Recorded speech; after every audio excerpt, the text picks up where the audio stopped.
Ricky Gervais has become a master at navigating the tricky waters of modern comedy.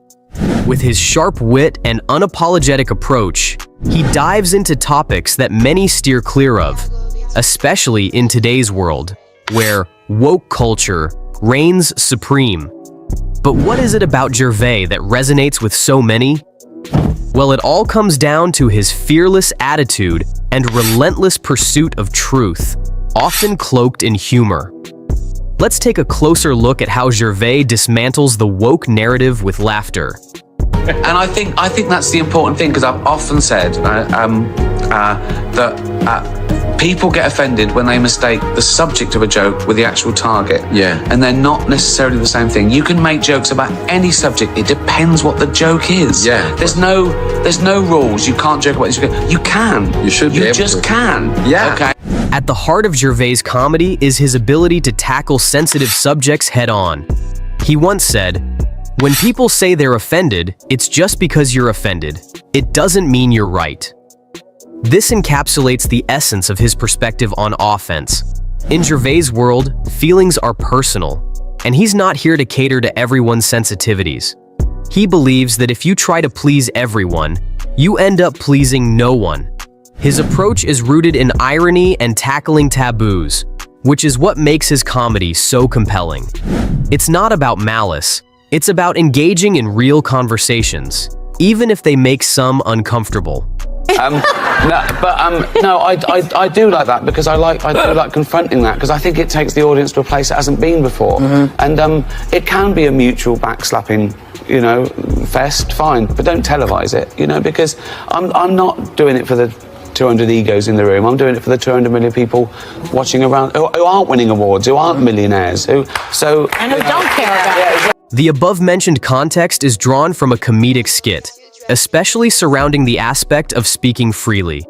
Gervais is of the opinion that it is a crime not to make a joke on all the bad things, because it helps in making the statement that humor has its liberating role in serious issues.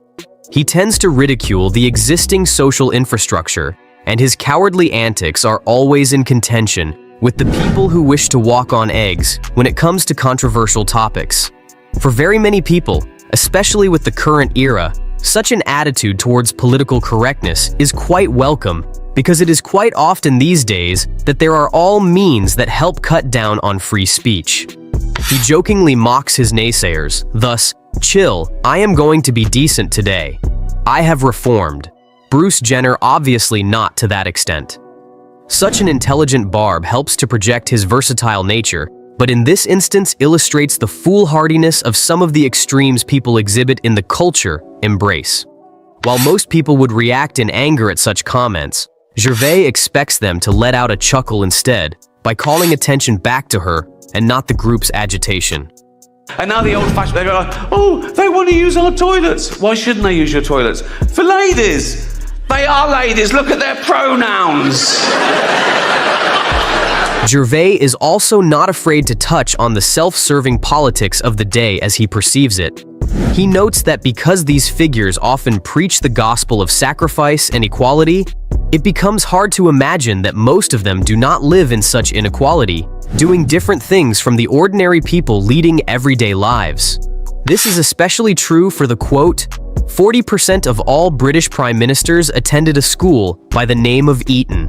This particular informed commoner's school costs $63,000 for a year. This captures the disparity of the systems in place, and he does it so well that one feels amused yet deep in thought. As Gervais rightly observes, it is by no means restricted to the United Kingdom, but an ailment present all over the Western Hemisphere. He says how candidates for office are masterful in speaking one way to win elections, then performing a flawless flip when they get into office. That kind of cynicism is recognizable to a great many, and Gervais manages to put it across in a most amusing and interesting manner. Cultural appropriation, the latest no-no. Now, again, in my day, it was considered a good thing to swap ideas with other cultures, with other nations, to share things with other races, to assimilate. Gervais has also pointed out how he faces problems with the very idea of cultural appropriation. He gives examples of artists who had been criticized for borrowing from other societies and believed that such cross-culturalism was looked at as a healthy exchange. In his words, Gervais says, "Do you know what is called cultural appropriation? In my days, it was much appreciated to give and take concepts from other cultures to make some new art." He feels that the way it has come to be interpreted, cultural exchange in most cases is too negative and repressive, thereby hampering creativity and straining the relationships. He ridicules the ridiculousness of these ideas when he talks about how Gwen Stefani was criticized for wearing dreadlocks, which he argues are a hairstyle that has existed far before many other cultures. Gervais's point of view, quite the opposite, encourages the audience to question the limits of cultural exchange, which very often is appreciated in theory, but is helpful in practice only to the extent of labeling. To assimilate. It was the opposite of racist. Now it's racist. Gwen Stefani got in trouble in her last video because she had her blonde hair in dreadlocks. People go, no, black people invented dreadlocks, you can't have them, you're white, that's racist. Jamie Oliver got in trouble when he put out authentic jerk chicken recipe. People go, no, black people invented that, you can't have it, you're white, that's racist. Now, black people, they use the N-word, don't they? We invented that.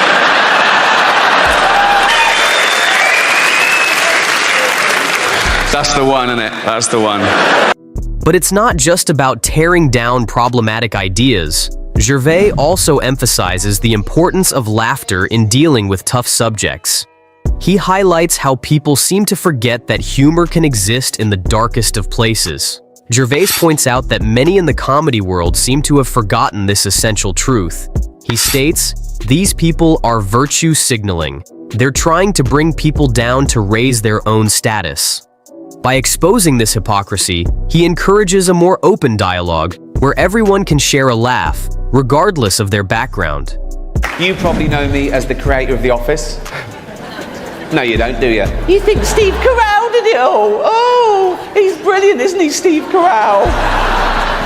He's amazing as the bumbling office manager. Where does he get his ideas from?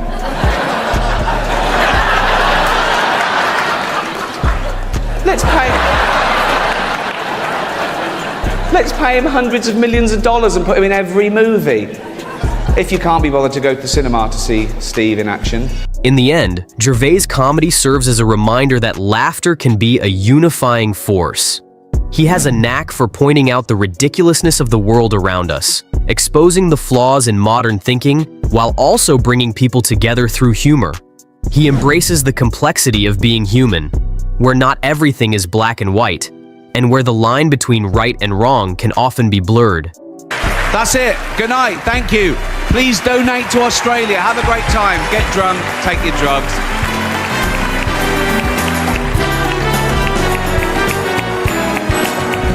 So, what can we take away from Ricky Gervais's brand of comedy?